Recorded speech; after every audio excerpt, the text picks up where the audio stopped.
When it comes to the majority of the audience, I think the majority of the audience prefers Tuesday to Monday.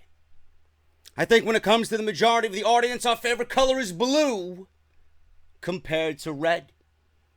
I think with the majority of the audience, we know that Tuesday night houses the better roster compared to Monday, undoubtedly. Undoubtedly. I think when it comes to Tuesday, there are better storylines. We don't, at times, feel like a dumbass. And it's less embarrassing to watch on Tuesdays than it is on Mondays. And here's the cherry on top of the cake. There's no Roman Reigns on Tuesday. SmackDown Live is the better show. We all know this. If you do not see it, maybe you should go to the bathroom and wash your eyes out with some fucking cold water. SmackDown Live is a much better show compared to Monday. Whereas Monday Night Raw makes many mistakes and maybe does a little bit of positive. SmackDown Live does about 50-50. It's not the perfect show. They are prone to making mistakes. As many positives as there are on SmackDown, there are just as many negatives. And watching SmackDown Live last night, that was very apparent.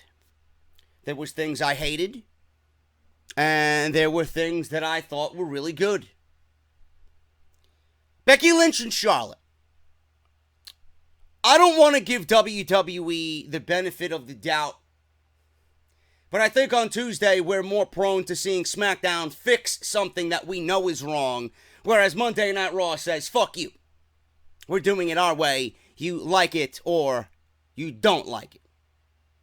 Watch or don't watch. Becky Lynch and Charlotte, this is something that WWE lucked into. And the way that WWE seems to be telling the story for now, to me, this makes for the most interesting storyline and match going into Hell in a Cell. And it's not by design. WWE didn't design it this way. WWE didn't purposely do this. This didn't purposely come out the way that they had scripted it.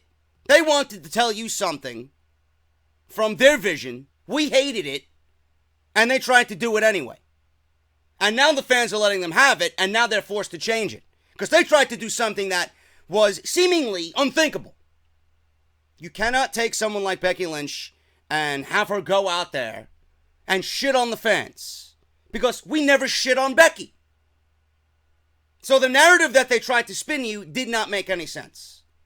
And now we sit here, and by just the luckiest fucking pick in the world. It's like WWE went to the fucking bodega and picked out the winning Powerball numbers here.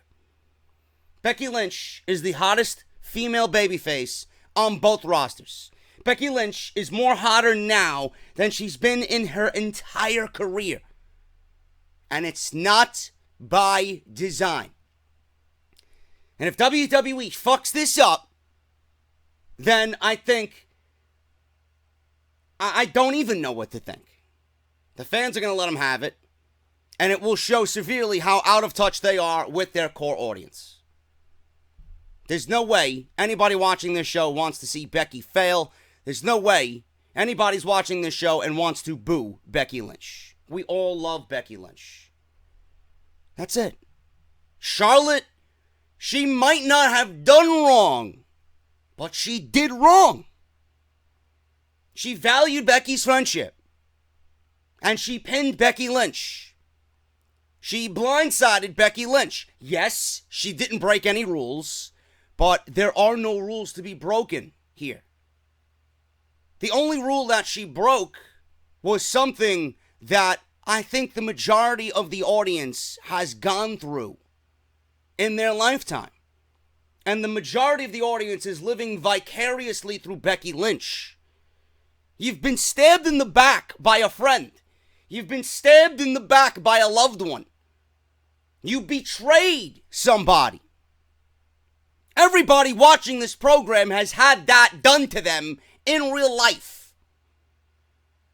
Why would we side with the betrayer in Charlotte when all of us are feeling for the betrayed? And you think WWE designed their storyline like that? You give them way too much credit. They lucked into this. They walked into the casino and they won a jackpot. That's what they did. Becky Lynch and Charlotte is the most interesting storyline on SmackDown Live. It has been, and it continues to be. And that is one of the best things about SmackDown Live right now. And we'll talk about that more when we get to the segment.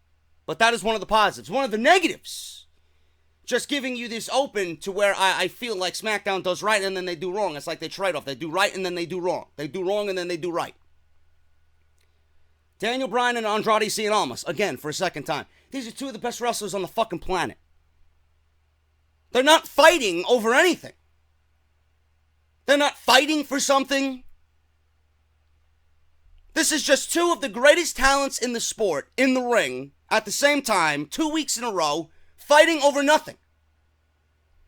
This is a match that could main event any, and I'm including WrestleMania, any WWE pay-per-view in the calendar year. And if you don't think so, maybe you should start watching Andrade Cien Almas and Daniel Bryan just a little bit closely. They did it last week. It was good. They come back and do it this week, and I fucking love it. Even better, minus the goddamn commercials. Because I don't know who the fuck wants a commercial in between an Andrade Cien Almas and Daniel Bryan match. Much better than they did last week, and I'm going to give you some points that I noticed.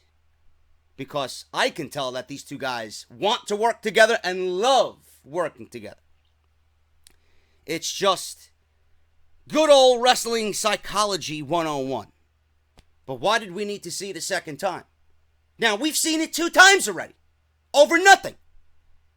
What are we going to get next time when we see these guys? How are they going to better each other again next time? The more you give us of something, the less we want to see it. Especially with this fucking audience. The more this audience sees something, the less they are going to want to see it. I would not burn through all your cards with Andrade and Daniel Bryan. Because once Daniel Bryan wins the WWE Championship again, who do you think I want him feuding with? Andrade Cien Almas is going to be there. And Andrade is absolutely one that could take the WWE Championship from Daniel Bryan. Simple as that. I would not burn through your cards in one shot with these two guys. And he lost last night, did Andrade. We'll talk about this. He lost. And then what WWE did at the end of the show with Andrade, after losing in the opening match, it's inexcusable. Especially when Andrade is a priority on this show. Why would you do what you did at the end of that show to Andrade and Zelina Vega? I don't get it. I really don't get it. So you trade off one good thing for a negative. Where's Shinsuke Nakamura? I asked this last night to a few people. Where is Shinsuke Nakamura? Why isn't he defending the United States Championship? You want to know why? Because WWE has positioned their roster to have more heels than baby faces. Meanwhile, you got guys there like R-Truth and Ty Dillinger to possibly take that title away from a Shinsuke Nakamura. What that would be for their careers right now to beat Shinsuke Nakamura. Where's the United States Championship? Where is Nakamura? Why isn't he at least being positioned for what's to come after Hell in a Cell? We haven't seen any of that yet. And my gripe is not with that he's not on the show. My gripe is not with that he's not defending the title. This is WWE's doing. This is WWE's fault. Now, if I didn't mention Shinsuke Nakamura, you probably wouldn't even have thought about Shinsuke Nakamura in this review. But now that I'm mentioning him and where he is, now you're probably wondering the same thing I am. Where the fuck is Shinsuke Nakamura? Shinsuke Nakamura has no competition. That's where Shinsuke Nakamura is. This is WWE's fault. They fucked him up with AJ. They fucked him up with Mahal. And he won the Royal Rumble this year. Just think about that. Shinsuke Nakamura and ASUKA won the Royal Rumble this year. And look at where they both are on the roster. If that is what you're going to get for winning the Royal Rumble, which is one of the most prestigious things a wrestler in the WWE can do all year,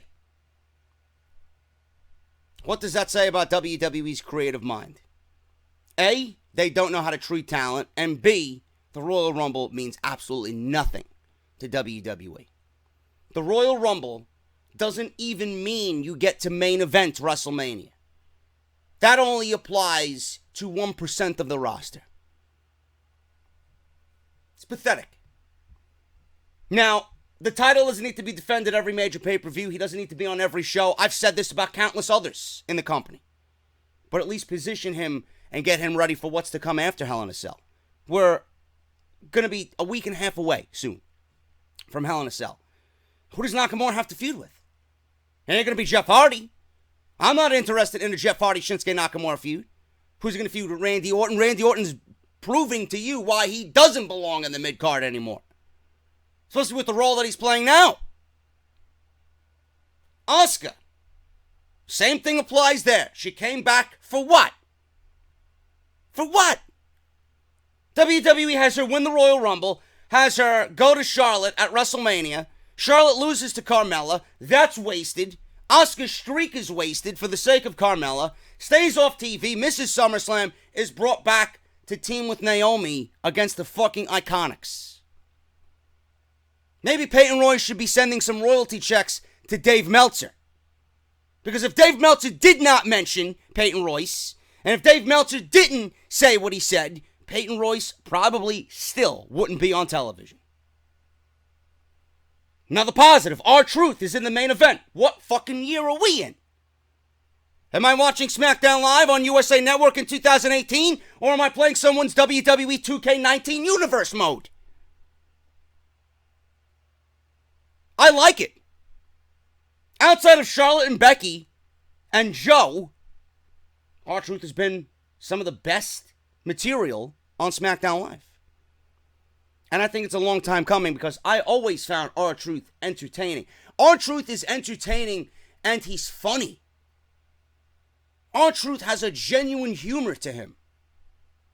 I could see him being like that in person. That's why I find him funny. That's why I like his shtick, his act. I think he's great. And if they continue to build him up and feature him, WWE has more baby faces at their disposal. R-Truth, Ty Dillinger. Find a role for these guys. Everybody has something that you could use. R-Truth is showing you what he has and what he brings to the table. Use him. I literally LOL'd every time R-Truth was on the screen last night.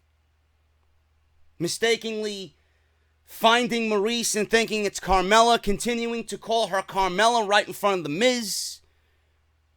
R-Truth thinking Miz is married to Carmella. It's all good stuff. You gotta start bringing out the best in these guys. Because the heels are dominating over the baby faces on SmackDown Live. And the fact that he got a main event on SmackDown Live, I have no problem with that. I have no problem with that at all. So you see the trade-off of good and bad with SmackDown Live. There's good and then there's bad. They do something right and then they do something wrong. It's not a perfect show. But I can definitely tell you that it's leagues better than what we get on Monday Night Raw. They do everything wrong and they make their audience look like fucking idiots. Meanwhile, SmackDown Live only makes us look like idiots 50% of the time. That's SmackDown Live compared to Monday Night Raw in a nutshell, folks. I don't want to give SmackDown Live the benefit of the doubt, but normally when something is going wrong, they at least try to make it right. On Monday Night Raw, they don't try at all. SmackDown Live review for September 4th, 2018. Thank you guys so much for joining me. If you did miss Monday Night Raw review, My God, man. I watched the views come in all day long on Monday Night Raw, and I didn't upload it immediately after the show. Promise it'll be back to normal next week. I watched the views come in on Monday Night Raw Review, man, and my God, you guys hit, I think, 10,000 views in like 2 hours. You guys were so fucking hungry for my view on on this week's shit show. It was ridiculous. And I want to bring this to everybody's attention now because I didn't realize it when I was watching Raw, and I seen it after the fact and after the review. This is what I talk about when I talk about pushing the Roman initiative, okay? It's all for Roman. I just don't say it. WWE thinks you're an idiot. WWE had Mike Rome go out into the field and talk about how the Shield was arrested, fingerprinted, and then they sat before a judge. Keyword, sat before a judge. Now, I don't know how you guys are familiar with the judicial system here in the States. I know in New York that it's 9 to 5. Okay?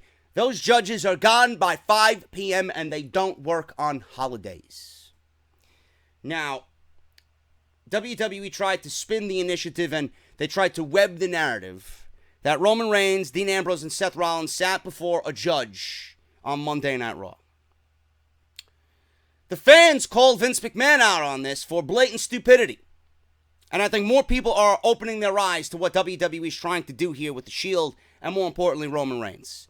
They sat before a judge on Monday Night Raw at 10 p.m. on Labor Day. What judge is working Labor Day at 10 p.m.?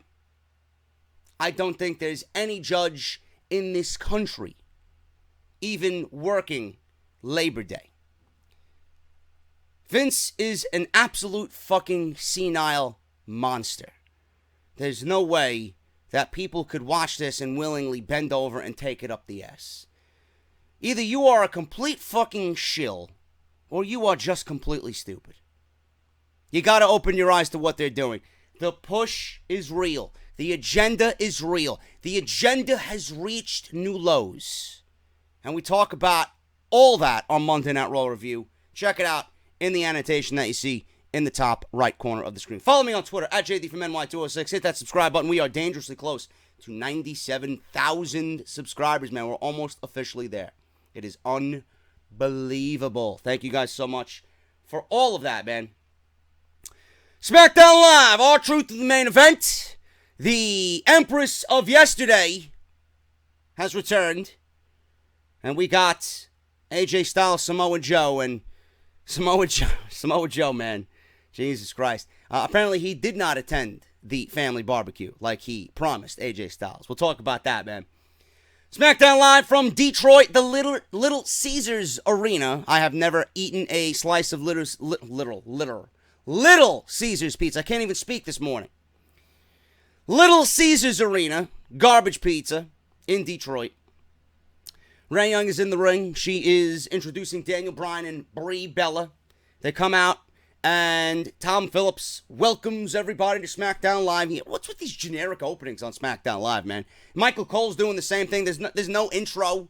You know, I miss the old school days when you watch a Raw and you watch a SmackDown, you got the fucking cool music going off with the highlights and shit, you know? AKA Raw is War. There's no theme music to these shows anymore with no cool songs. It's like, we're live from Detroit, Michigan. This is SmackDown Live. Yeah, some way to generate excitement to the home viewer. So Renee is in the ring, asking about things getting personal with The Miz and Maurice. Fans chant. They start chanting yes. We see more footage from last week. Bryan jokes that Renee just made the entire arena upset. They were chanting yes, yes, yes, yet they got to show highlights of The Miz.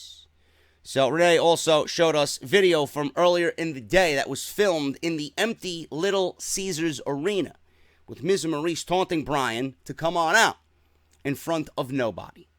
Bryan and Brie agree that we don't have to wait till Hell in a Cell. Bryan says on SmackDown, tonight we fight. Brie calls Miz and Maurice to the ring right now, but out comes Andrade Cien Almas. Vega and Almas speak from the stage, taunting Bryan. Now, we all know Zelina Vega is there to get across the point that Andrade Cien Almas wants to make. Why do you give this guy a microphone? And I'm talking about Andrade Cien Almas. I barely understood 3 words out of his mouth. I understood the word tonight, and I understood Daniel Bryan. Other than that, I had no fucking idea what this guy was talking about. And then Zelina Vega pretty much explains to everybody what he stated.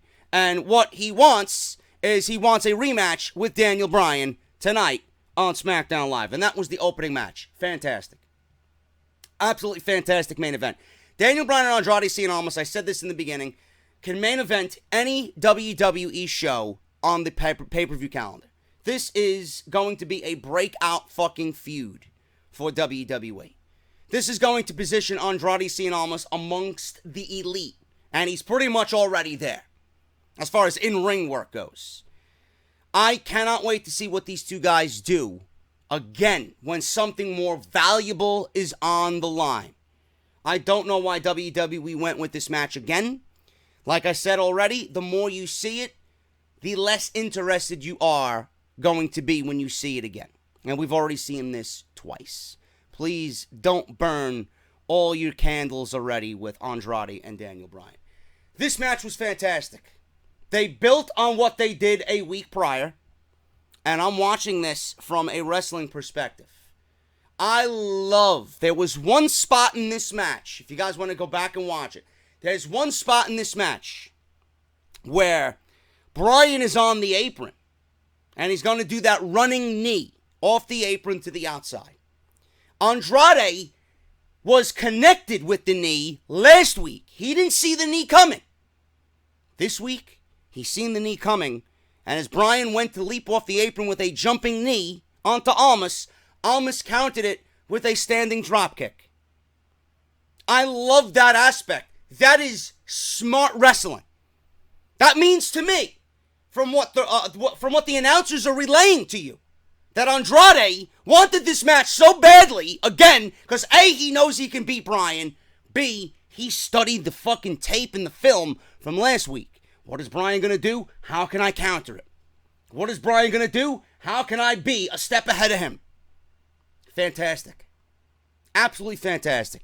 Another thing I like, man, this has got to be a signature move for Andrade moving forward. You know, he does it so brilliantly that I think it's honestly a fucking mistake when he does it. That spinning back fist comes in the most just bizarre situations. It literally comes out of nowhere. And he nailed Bryan with it, and I'm like, holy shit. Fucking awesome. His standing moonsault off the top rope. He misses the moonsault, flips again, and does another moonsault.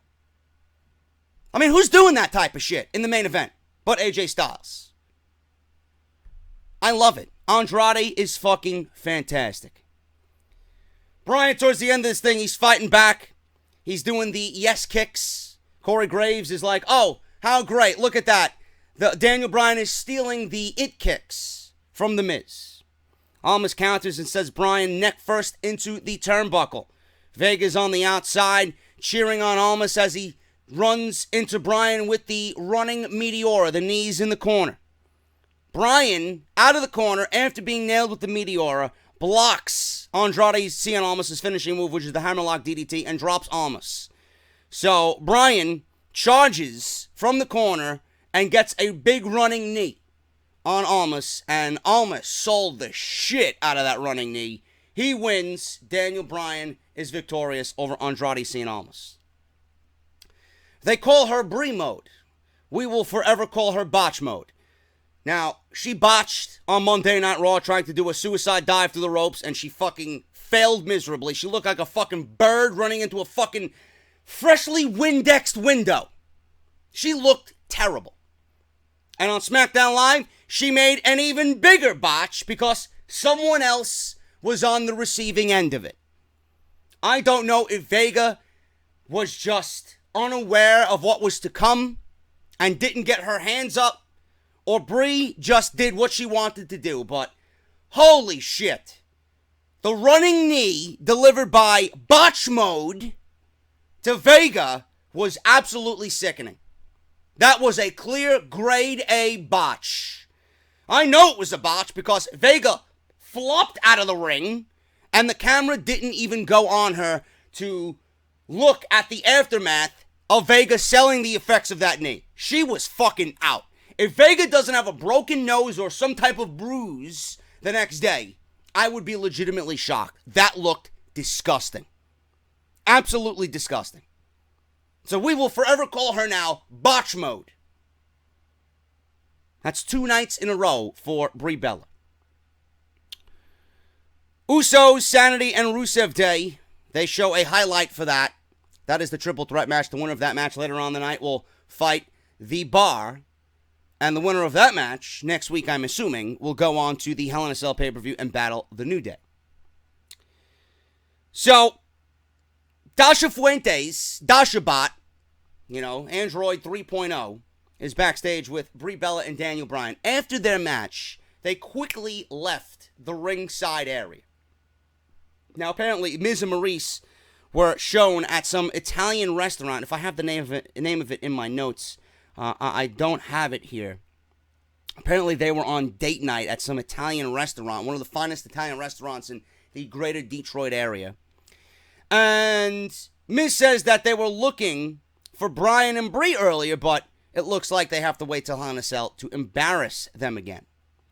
So, Bryan and Brie, after their attack on Vega and after their win on Almas, they immediately leave the ring. Dasha Fuentes catches up to them, and they say that they're in the mood for Italian.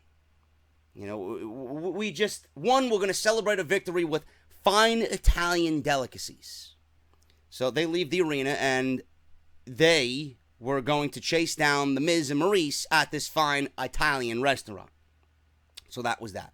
Up until this point, of course. Charlotte and Becky Lynch. This probably was, okay? I mentioned that this is the most intriguing storyline on SmackDown Live. This, for both women, was the best promo of their career on television. I know Becky Lynch cut a promo with the Gorilla Position podcast. It really didn't have anything to do with what's going on television right now. It did, but I don't know why things that she said there weren't on television. Charlotte has been known to, be quite robotic and android-like. I actually enjoyed Charlotte here. She came off like a human being. So I will not be doing the Charlotte robot impersonation on this week's SmackDown Live review. Becky Lynch.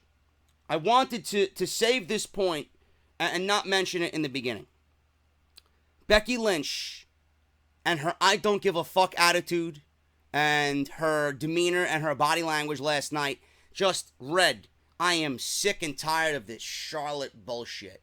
And she sat there just, slouched in her chair listening to Charlotte, and it was fantastic.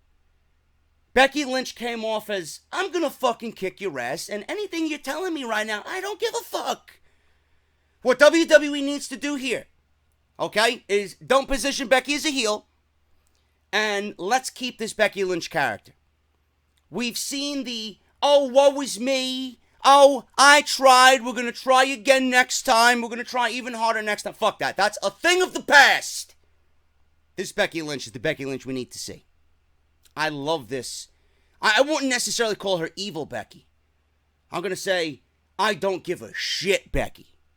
I deserve what is coming to me, Becky.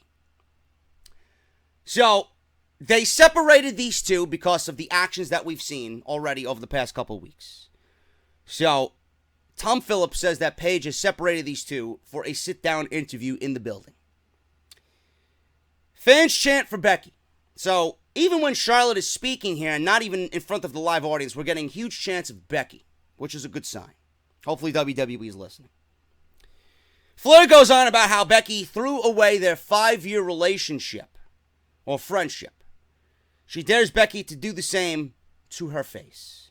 Becky promises she will because she's all about taking now.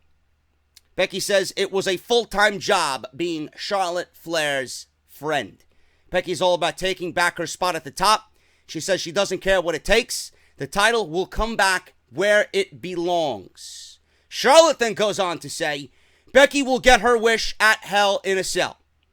Flair says Becky was never second best as her friend, but she is in the ring. And Becky just slouches back and starts chuckling and laughing and mumbling under her breath. This is delusional. You're delusional.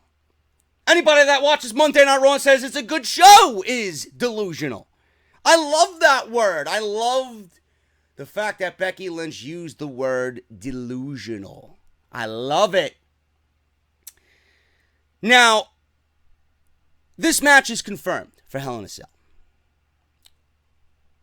I don't have a problem that it's happening at Hell in a Cell. It actually makes Hell in a Cell a must-see pay-per-view for me. WWE seemingly is going with the flow here.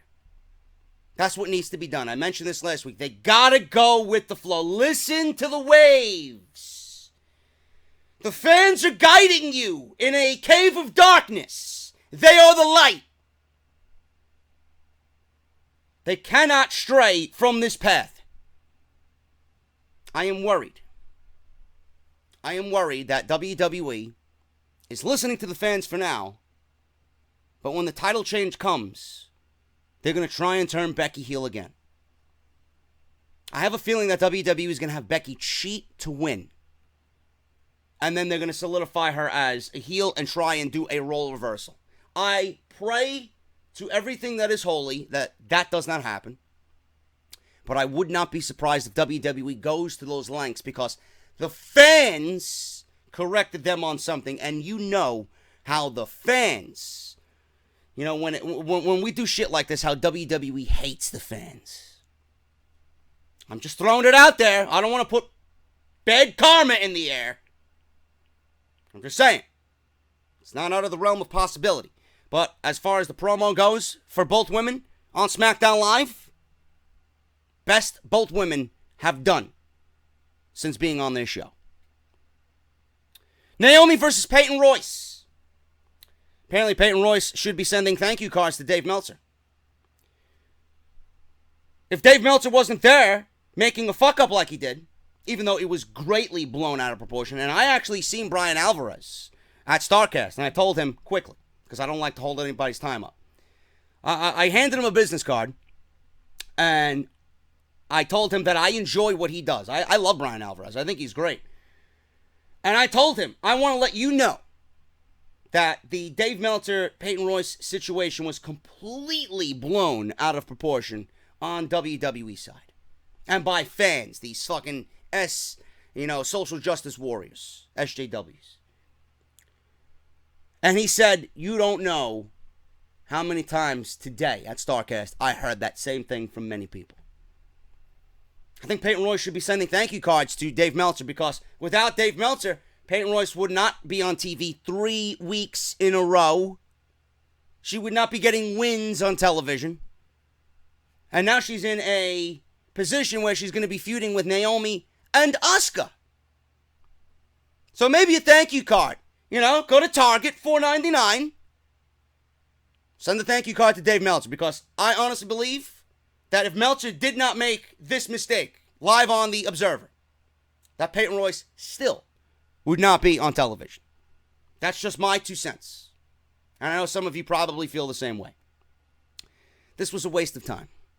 Naomi and Peyton Royce and this feud with the Iconics is going nowhere. There's no way you can care about it. What are they fighting over? What are they fighting over? I don't know. It seems like every time this happens, it happens once every quarter with this company.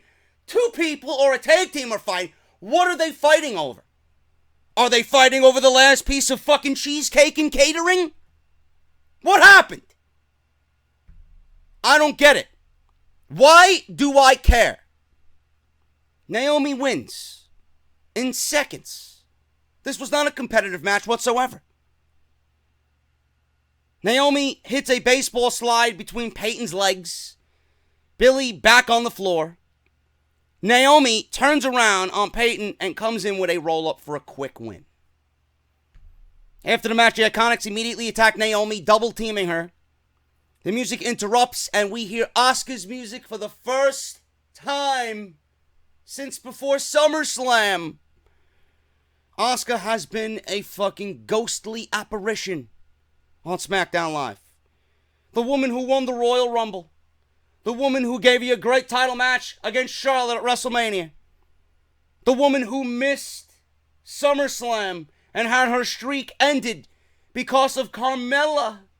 And for the sake of Carmella, they gave it to Charlotte, and Charlotte has done nothing with it. Now feuding with the Iconics in a meaningless feud. I don't know what the plan is for Asuka, but my God, put the woman in something meaningful. Asuka is a marketable talent. She's beautiful. She has charisma. She is unlike any of the other women on the roster, including Raw. Why aren't you using Asuka to the best of her ability? I don't get it. If all you find worthy of Asuka is a feud with two irrelevant women on this roster who've done nothing since being called up from NXT, shame on you. Asuka has been legit buried on SmackDown Live, and I don't know why. Especially in the wake of this women's revolution and the push for the revolution. Asuka should be at the forefront of whatever you have going on. And she's nothing but a fucking shadow behind the likes of Alexa Bliss and Ronda Rousey, Trish Stratus, and Lita. It's ridiculous. Naomi wins after the match. Asuka comes out to help Naomi as she clears the ring of the Iconics. Paige is backstage when the Miz and Maurice walk in. Miz says that they cut their promo, or they cut their dinner rather, short because Detroit serves bad food and they wanted to try and get away from having dinner with Detroit irrelevance. They wanted to confront Daniel Bryan and Brie Bella one more time. Paige looks at Miz and says, well, you just missed them. They left. So Miz then complains about it, and Paige promptly books him in a match. He complains about that. And he says that he had no time to prepare. So he asks, who am I fighting? And she says, whoever wants to step in the ring with you. So R-Truth then approaches Maurice backstage thinking it's Carmella. I legit laughed out loud. R-Truth is fucking hilarious. I love R-Truth's act because I find him to be incredibly genuine. R-Truth is entertainment and funny. And he could wrestle. He's very, very underrated. But I think he is getting more attention now because A, WWE realizes that they don't have a lot of baby faces and they got these guys just sitting around doing nothing. So kudos to them. And B, the guy genuinely gets laughs out of the audience. Like, laughs. We don't look at him like it's cheesy. We don't look at it like it's like, oh my God, let me reach for the fucking remote control and turn the channel. R-Truth is genuinely funny. And I genuinely think that if you met R-Truth in person and you hung out with him for a few drinks, he's going to be that same exact way that you see on SmackDown Live. That's why I enjoy his act so much. So he mistakes Maurice for Carmella. And The Miz says, please don't talk to my wife ever again. And then he backs away, asks R-Truth one more question. Truth, when was the last time we teamed up? And R-Truth actually remembered. It was 7 years ago. And Miz says, wow, 7 years ago, the last time you were relevant. So I was assuming right then and there that we were going to get a match between Miz and R-Truth. And Truth still believes that Maurice is Carmella. He even said, wow, you're married to Carmella? Fucking funny, man. We go from that to Samoa Joe and AJ Styles. Joe takes the mic and he did it all. He didn't have to do it this time, but he yelled out, Wendy. And I think Joe is, he's keen on what's going on with social media, man. How people are clipping that and sending it to Wendy's, the actual fast food chain. So, you know, he's just relishing in the fact that what he said last night is not last night, but he said it last night and then he said it the week prior, that it's catching on and people are enjoying this act. So he calls out to Wendy, taunting AJ Styles. Joe says it seems like Styles and the Styles family has started to take his threats seriously. He says he pictures how the Styles family, AJ included, are locked up in the house waiting on Joe to show up. Joe says that that's not going to happen because he's not a monster. Joe continues to address Wendy and says he has delivered AJ back home on a Tuesday night. Now, we weren't under the impression that AJ Styles was in the arena. Joe thought that he wasn't in the arena.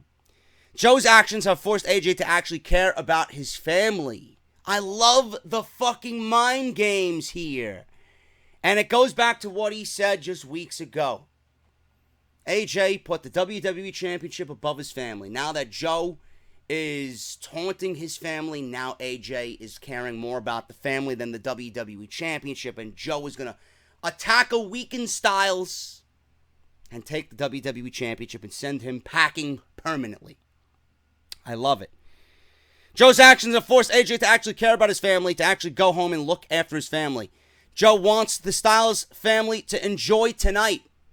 Joe says there will be a lot more nights just like this soon because a very bad man is coming to take AJ Styles' title at Hell in a Cell and then make AJ go night-night. AJ then shows up on the Titantron. AJ understands threatening a man, but not a man's family. You don't do that. AJ then comes to the ring, and we see a huge brawl. He runs into the ring. We see AJ and Samoa Joe brawling in the middle of the ring, fighting into the corner. Joe pulls AJ to the floor, tosses him over the steel steps, Mick Foley style. Joe then grabs a steel chair. AJ leaps off the steps with a brutal, phenomenal forearm. AJ grabs the chair and swings and misses. He catches all steel ring post. Officials come running down. They're holding AJ back. Paige is there holding AJ back, trying to talk some sense into him. Joe is in the ring, smirking and just relishing over a job well done. He's gotten to AJ Styles. This is going to be damn good at Hell in a Cell, man. I can't wait to see what these two do in Hell in a Cell. I still don't understand why this match is not in Hell in a Cell. We still could get confirmation of this being inside Hell in a Cell, but if there was one match on that entire show that belonged inside the structure, it's Samoa Joe and AJ Styles. I'm loving it. Absolutely loving it. The next thing that we need to see, physically, I would love to see this. This needs to be done. AJ Styles is not home. Okay? He's somewhere, randomly. He's in an arena, he's working. Samoa Joe comes knocking on the door, and he goes into AJ's home, and he tucks AJ's daughter into bed. That's the next thing we need to see. Or Samoa Joe slipping into bed while Wendy is laying there, and she can't do anything about it. That's what we need to see here. That's the next step. I don't think WWE has the balls to do that, but I know if I'm scripting this thing, I'm having Joe knock on the front door to the house, just inviting himself in as Wendy's putting Allie to bed, and he says, "No, honey, I got this," and tucks AJ's daughter into bed. Keep what we need to see. That's the way I do it. I don't know about you. Maybe it's too much, but as long as you keep it straight and narrow, and you don't cross any boundaries, I think we're good to go. That's what we need to see. R-Truth is backstage with Ty Dillinger. Can we get Ty Dillinger on SmackDown Live, please, in a meaningful role? I mean, he's here with R-Truth, but I want to see him actually used in a wrestling ring. Now, R-Truth finds Carmella backstage. He doesn't realize it's Carmella. He still asks, "Have you seen Carmella?" And Carmella is like, "Truth, I'm right here. It's me. Leave me alone." Truth asks if she wants to call a truce for one night only. He wants Carmella to accompany him to the ring to face The Miz because the other Carmella will be at ringside. Truth says the other Carmella, Maurice, called her Staten Island trash. And then you started to see the New York come out of Carmella.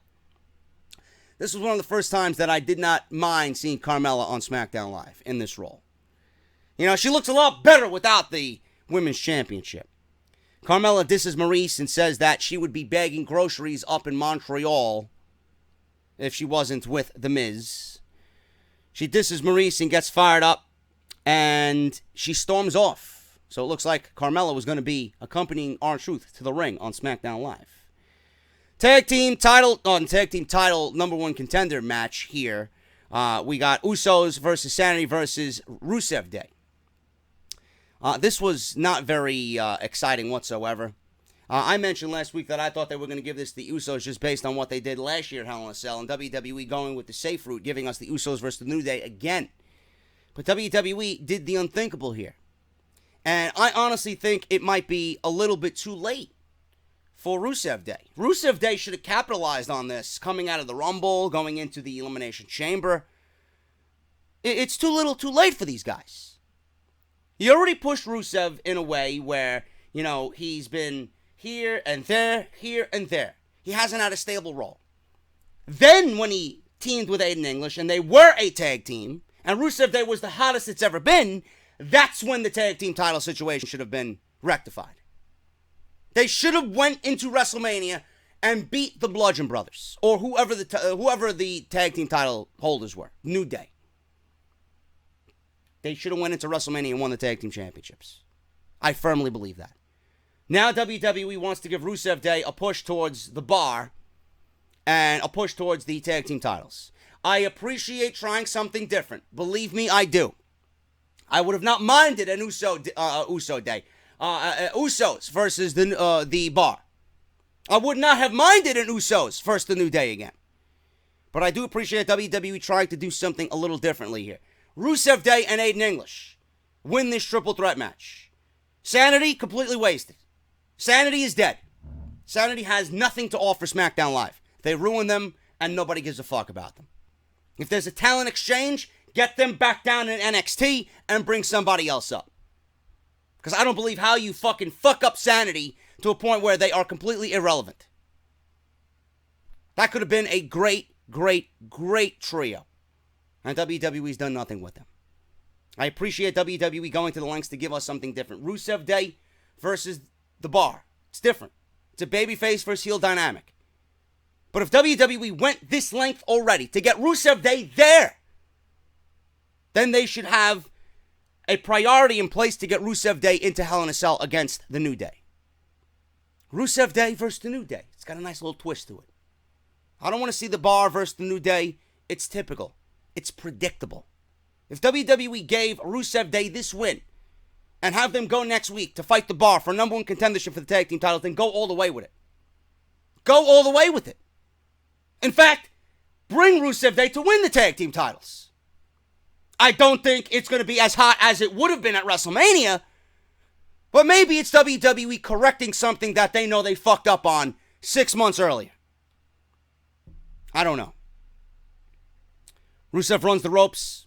Jay rocks him. English drops Jay on the apron. Young rolls Rusev up. He had his feet on the ropes. Aiden English, seen this, shoves Young's feet off the ropes and breaks up the pin.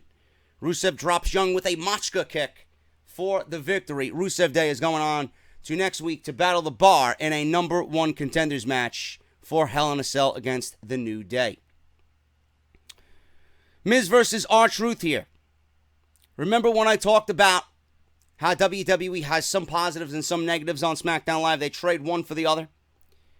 Even though that opening match with Andrade Cien Almas and Daniel Bryan was fantastic, they didn't look so fantastic here in the main event. R-Truth wins here. Miz gets a big boot to the face. Miz waiting for Truth to get up, but Daniel Bryan's music hits and distracts him in the middle of the ring. I don't know why this is a thing. Why would you take your attention off the guy you're fighting to look at the aisleway like, ooh, look at the music going on. Who's coming out? You know? Who's coming out? Why are you concerned with Daniel Bryan, who's all the way down there? Meanwhile, you got R-Truth down. All you need to do is a skull-crushing finale to win, and then worry about Daniel Bryan when he's in the ring after the match is over. Why? It's not only dumb babyface syndrome, it's stupid heel syndrome. Or dumb heel syndrome. It's dumb WWE superstar syndrome. I hate that. That makes your superstar, that makes whomever you're booking in that match look like a fucking idiot. I hate it. Distracts him in the middle of the ring. Distracts him in the middle of a skull-crushing finale. Never mind in the middle of the ring. During his finishing move. Truth takes advantage of the distraction, rolls Miz up for the win. R-Truth gets a win in the main event of SmackDown Live. What fucking planet are we on?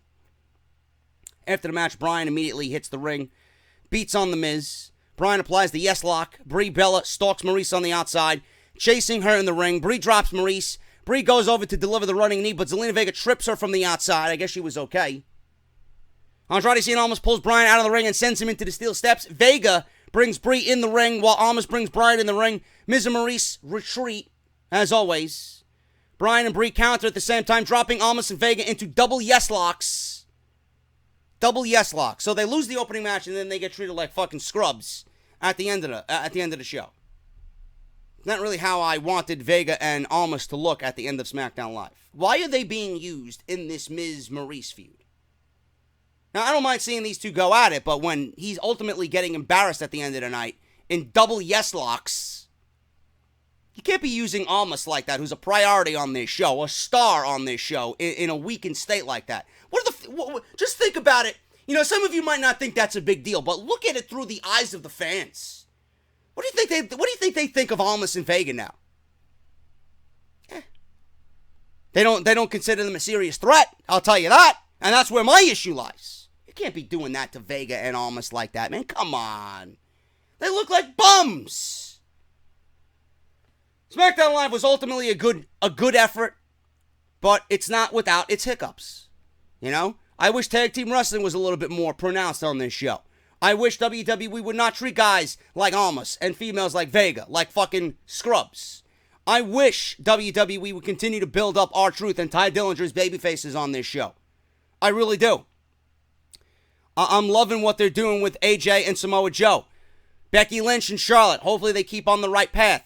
Asuka, get her back into prominence again. There is positive on SmackDown Live, but just as much positive, there is negative. Wasn't a bad show. Just WWE needs to correct some things that right now aren't really making a lot of sense.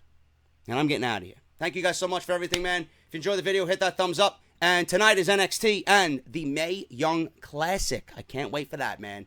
Let's go, Tony Storm. I'll see you guys for NXT and the Mae Young Classic. Those are your next two uploads. I'm doing them separately.